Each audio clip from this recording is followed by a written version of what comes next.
رمضان مبارک کا جو مہینہ ہے، اس کی جو برکتیں ہیں اور اس کی جو فضیلتیں ہیں، ان سے ہر ایک مسلمان واقف ہیں۔ آپ صلی اللہ علیہ وسلم کی احادیث میں اور اس سے پہلے خود قرآن کریم میں اس مبارک مہینے کی فضیلتوں کو بیان کیا گیا ہے۔ جہاں اس مبارک مہینے کی مختلف فضیلتیں ہیں، انہی میں سے ایک خاص فضیلت اس مہینے کو جو حاصل ہے وہ یہ ہے کہ قرآن کریم کے نزول کی ابتدا اسی مہینے میں ہوئی۔ اسی لیے قرآن کریم میں اللہ رب العالمین نے سورۃ البقرہ میں فرمایا کہ رمضان کا مہینہ ہے جس میں قرآن کریم کو نازل کیا گیا، جو کہ تمام انسانیت کے لیے ہدایت نامہ ہے۔ تو ہمیں اس آیت سے معلوم چلا کہ رمضان کے مہینے کا قرآن کریم سے اور قرآن کریم کا رمضان کے مہینے سے ایک گہرا تعلق ہے، ایک گہری نسبت ہے۔ اس نسبت کو سمجھنے کے لیے ہمیں قرآن کریم کے نزول کے مقصد کو سمجھنا ہوگا کہ آخر قرآن کریم کے نزول کی ضرورت ہی کیا تھی، اور اللہ رب العالمین نے اپنے آخری نبی محمد الرسول اللہ صلی اللہ علیہ وسلم پر اس مبارک کلام کو کیوں نازل کیا۔ اس کا جواب بھی قرآن کریم میں ہی موجود ہے۔ اللہ رب العالمین نے فرمایا کتاب انزلناہ الیک مبارک لیدبروا آیاتہ ولیتذکر اولو الالباب، کہ یہ وہ مبارک کتاب ہے جسے ہم نے نازل کیا تاکہ لوگ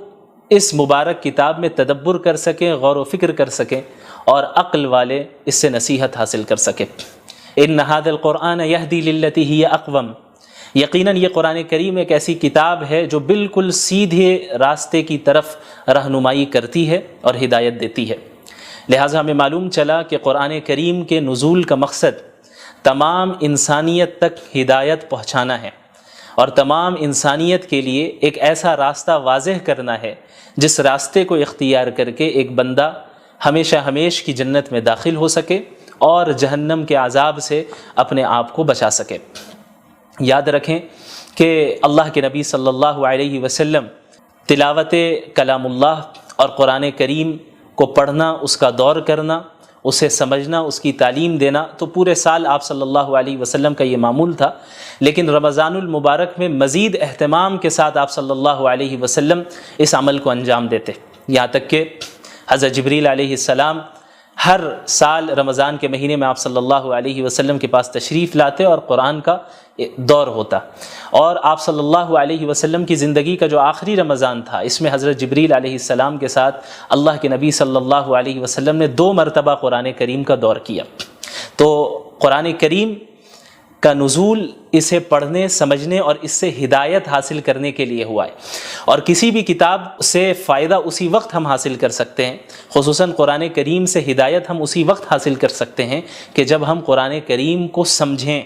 قرآن کریم کو پڑھیں، سمجھیں، صرف تلاوت تک ہی ہم اکتفا نہ کریں۔ اسی لیے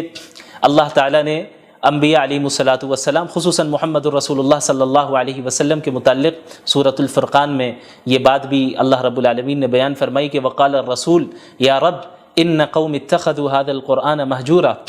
اللہ کے نبی صلی اللہ علیہ وسلم قیامت کے دن شکایت کریں گے اللہ رب العالمین سے کہ یا اللہ، اے میرے رب، میری قوم نے قرآن کریم کو چھوڑ دیا۔ ظاہر ہے کہ کوئی بھی مسلمان یہ نہیں چاہے گا کہ اللہ کے نبی صلی اللہ علیہ وسلم اس کے متعلق اللہ رب العالمین سے شکایت کرے، لہٰذا ہر مسلمان پر لازم ہے کہ قرآن کریم کے جو حقوق ہیں ان حقوق کی ادائیگی کرے۔ وہ حقوق کیا ہیں؟ مختصراً میں بیان کر دوں کہ علماء کرام نے قرآن کریم کے تقریباً 6 حقوق بیان کیے ہیں۔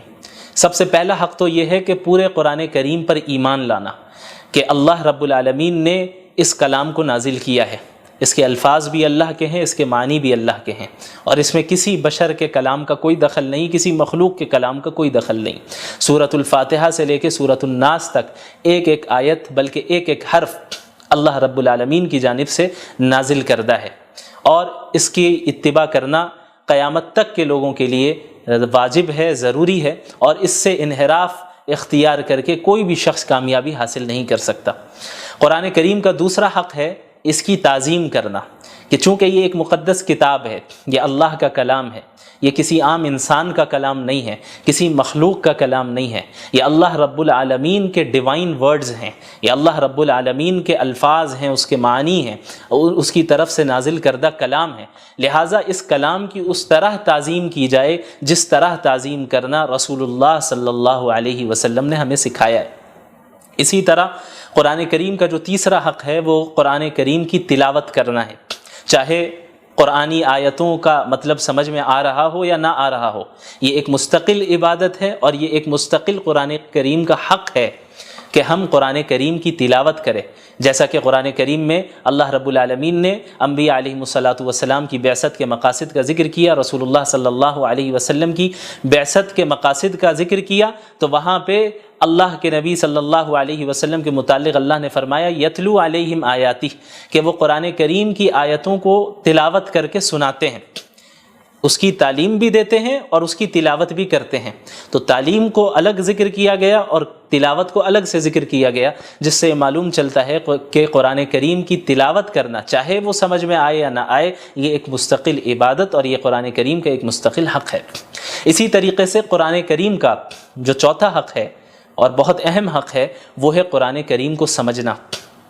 کیونکہ قرآن کریم کا نزول محض تلاوت کے لیے نہیں ہوا،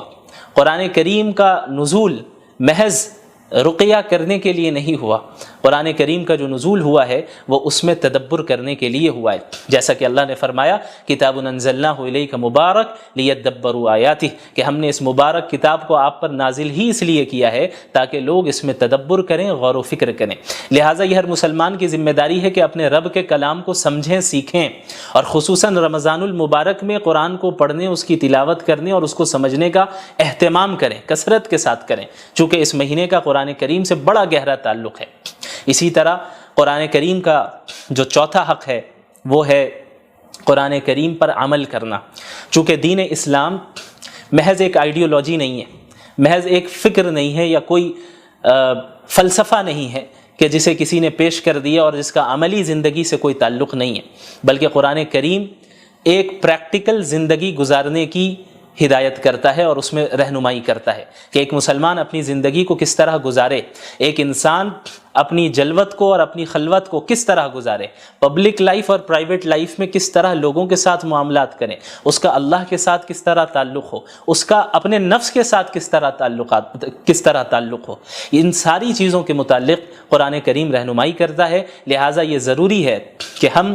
قرآن کے اس پانچویں حق کو بھی ادا کریں جو کہ ہے قرآن کریم پر عمل کرنا، قرآن کریم پر عمل کرنا، اور جب ایک انسان قرآن کریم پر عمل کرے گا اسی کے متعلق اللہ رب العالمین نے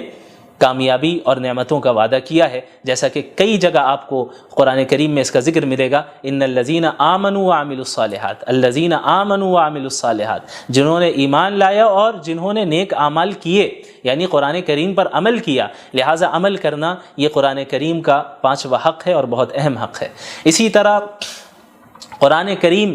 کا جو چھٹا حق ہے جو کہ علماء کرام نے بیان کیا ہے اور یہ بھی بہت اہم ہے، ان حقوق میں سے ہر ایک حق اپنی جگہ پہ اہمیت کا حامل ہے اور ان سب کو ادا کرنا ضروری ہے۔ جو چھٹا حق ہے قرآن کریم کا وہ ہے اس قرآن کریم کی تبلیغ کرنا، یا ایھا الرسول بلغ ما انزل الیک من ربک، یہ حکم سب سے پہلے اللہ رب العالمین نے محمد الرسول اللہ صلی اللہ علیہ وسلم کو دیا اور محمد الرسول اللہ صلی اللہ علیہ وسلم کے واسطے سے تمام امت مسلمہ کو دیا۔ اللہ رب العالمین نے فرمایا کہ اے رسول، آپ کے رب کی طرف سے جو کچھ آپ پر نازل ہو رہا ہے اس کی تبلیغ کریں، اسے دوسروں تک پہنچائے، کیونکہ دین اسلام محض کوئی نسلی مذہب نہیں ہے جس طرح یہودیت ہے جو کہ ایک نسلی مذہب ہے۔ قرآن کریم اور دین اسلام اس طرح نہیں ہے، دین اسلام کا دروازہ تو ہر ایک کے لیے کھلا ہے، جو بھی ایمان قبول کر لے، جو بھی اسلام میں داخل ہو جائے، جو بھی قرآن کو سچا کلام مان لے، جو بھی صحیح عقائد اختیار کر لے، اعمال صالحہ کرے، اس کے لیے جنت کا وعدہ ہے، اس کے لیے اللہ کی نعمتوں کا وعدہ ہے۔ تو یہ جو امت ہے، امت مسلمہ، یہ امت دعوت ہے، جیسا کہ سورۃ البقرہ میں اللہ نے فرمایا کنتم خیر امۃ اخرجت للناس، کہ تم وہ امت ہو جسے تمام انسانوں کے لیے نکالا گیا، محض مسلمانوں کے لیے نہیں، محض مخصوص خاندان کے لیے نہیں، محض مخصوص علاقے والوں کے لیے نہیں، للناس خاص اللہ نے فرمایا کہ تمام انسانیت کے لیے اللہ رب العالمین نے اس امت کو بھیجا ہے، تأمرون بالمعروف وتنہون عن المنکر، کہ تم انہیں نیکیوں کا حکم دو اور برائیوں سے روکو، وتؤمنون باللہ، اور تم ایک اللہ پر ایمان رکھو۔ لہٰذا قرآن کریم کا یہ چھٹا حق ہے کہ ہم قرآن کریم کی تبلیغ اور اس کی اشاعت کریں، تمام اقوام عالم تک قرآن کریم کے پیغام کو پہنچائیں اور اس فریضے کو ادا کریں جو فریضہ اللہ کے نبی صلی اللہ علیہ وسلم کو اللہ تعالیٰ نے دیا، اور اللہ تعالیٰ کے نبی صلی اللہ علیہ وسلم نے خصوصاً حجۃ الوداع کے موقع پہ امت مسلمہ کو سونپا، اور آپ صلی اللہ علیہ وسلم نے فرمایا تھا کہ فَلْيُبَلِّغِ الشَّاهِدُ الْغَائِبُ، تم میں سے جو بھی موجود ہے میری بات ان تک پہنچا دے جو یہاں پر موجود نہیں ہیں۔ تو یہ سلسلہ تبلیغ کا اور قرآن کریم کی اشاعت کا عہد نبوی سے جاری رہا، یہاں تک کہ آج اس صدی میں بھی ہم تک اسی طرح قرآن کریم پہنچا، اپنی تمام تفصیلات کے ساتھ، تمام تفسیر کے ساتھ، تمام تشریح کے ساتھ، اور اب یہ ہماری ذمہ داری ہے کہ قیامت تک کے لوگوں کے لیے ہم اسے جاری رکھیں اور اس کے پیغام کو عام کریں۔ تو جب ہم قرآن کریم کے نزول کے حقیقی مقاصد کو سمجھیں گے اور قرآن کے حقوق کو سمجھیں گے تو قرآن کریم کے ساتھ وقت گزارنے میں بھی ہمیں لذت محسوس ہوگی۔ خصوصاً رمضان کا مہینہ بہت ہی بابرکت مہینہ ہے، جس میں عبادتوں کی جو نیکیاں ہیں، جو اس کا ثواب ہے، وہ بہت بڑھ جاتا ہے، بہت بڑھ جاتا ہے۔ اور اللہ کے نبی صلی اللہ علیہ وسلم تو اس رمضان کے مہینے کی راتوں میں تلاوت کا اہتمام فرمایا کرتے تھے، نمازوں کی شکل میں، قیام اللیل کی شکل میں، تراویح کی شکل میں، تہجد کی شکل میں آپ صلی اللہ علیہ وسلم پڑھتے، صحابہ کرام پڑھتے، اور رمضان المبارک میں ہمارے سلف صالحین میں کتنے ایسے گزرے ہیں جنہوں نے کئی مرتبہ قرآن کریم کو ایک مہینے میں پڑھا، اور صرف پڑھا ہی نہیں بلکہ اس کو سمجھا، اس میں تدبر کیا، اس سے نصیحتیں حاصل کی، عبرتیں حاصل کی۔ لہٰذا ہماری یہ ذمہ داری ہے کہ رمضان المبارک کو ہم اس طرح گزاریں جس طریقے سے اللہ کے نبی صلی اللہ علیہ وسلم نے گزارا۔ یہاں تک کہ بعض سلف صالحین کے معمول کا ذکر ہوتا ہے کہ بڑے بڑے محدث جو پورے سال حدیث کا درس دیا کرتے تھے، جب رمضان المبارک کا مہینہ شروع ہوتا تو حدیث کے دروس، فقہ کے دروس،